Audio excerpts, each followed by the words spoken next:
Twists and turns expected at the Mokgoro inquiry today. The inquiry is looking into the fitness of suspended prosecutions officials Nomgcobo, Jiba and Lawrence Mrwebi. Former KZN Hawks boss Johan Boysens has just arrived. He's set to testify there, and reporter Govin Whittles is covering the inquiry for us, and he joins us from Centurion. Govin, good morning to you. So Willy Hofmeyr, I should say, is going to be returning there for cross-examination, but also Johan Boysens, who didn't get to testify last week, is also showing up there today. That's right, Willy Hofmeyr will be subjected to cross-examination by advocates for Lawrence Mrwebi. That's because he didn't finish last week. Remember when he made some of those explosive allegations saying that high-profile cases were quashed to please politicians, and also saying that the NPA was left in a state of disaster under the leadership of advocates Nomgcobo, Jiba and Lawrence Mrwebi. So he's the one high-profile witness. Then the other, as you've mentioned, is the former KwaZulu-Natal Hawks boss, Johan Boysens. Remember that Nomgcobo, Jiba preferred charges of racketeering against Johan Boysens based on the Cato Manor unit's work in KwaZulu-Natal, and that was subsequently found by the courts to have been the incorrect decision after she had said that she had considered all evidence before her before placing the charges, and then it emerged that some of the statements which she had relied upon and claimed implicated Boysens did not do so, and therefore charges of perjury were made against Nomgcobo, Jiba.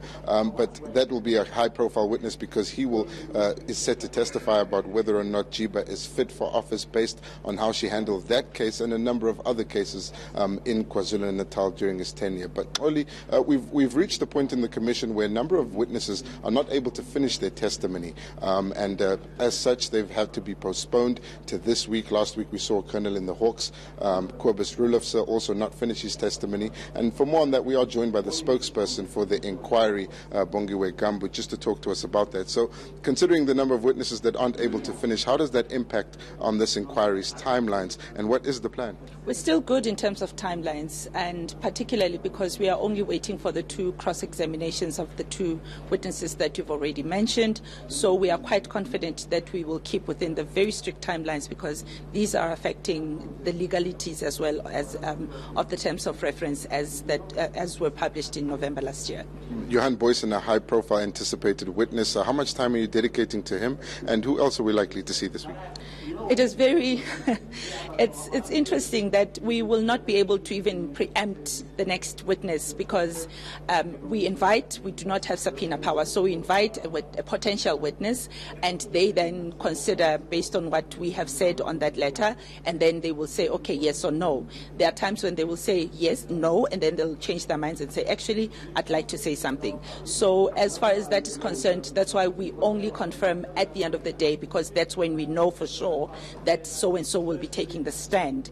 And of course, Johan Boysens will take the stand today, and we expect him to take the whole day, because we will first start with the leading of the evidence and then the cross-examinations by both legal representatives.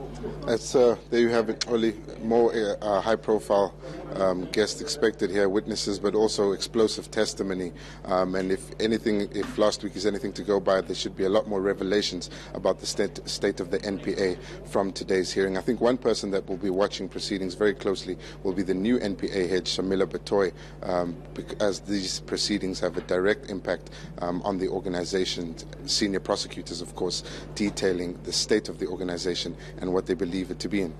All right, that's Govin Whittles coming to us live from the Mokgoro inquiry. Thank you very much for that update. And quite rightly, as he says, that the person who's going to be watching these inquiries very closely is Shamila Batoy. She spoke about setting up a special multidisciplinary team that is going to look at possibly prosecuting those who allegedly have been involved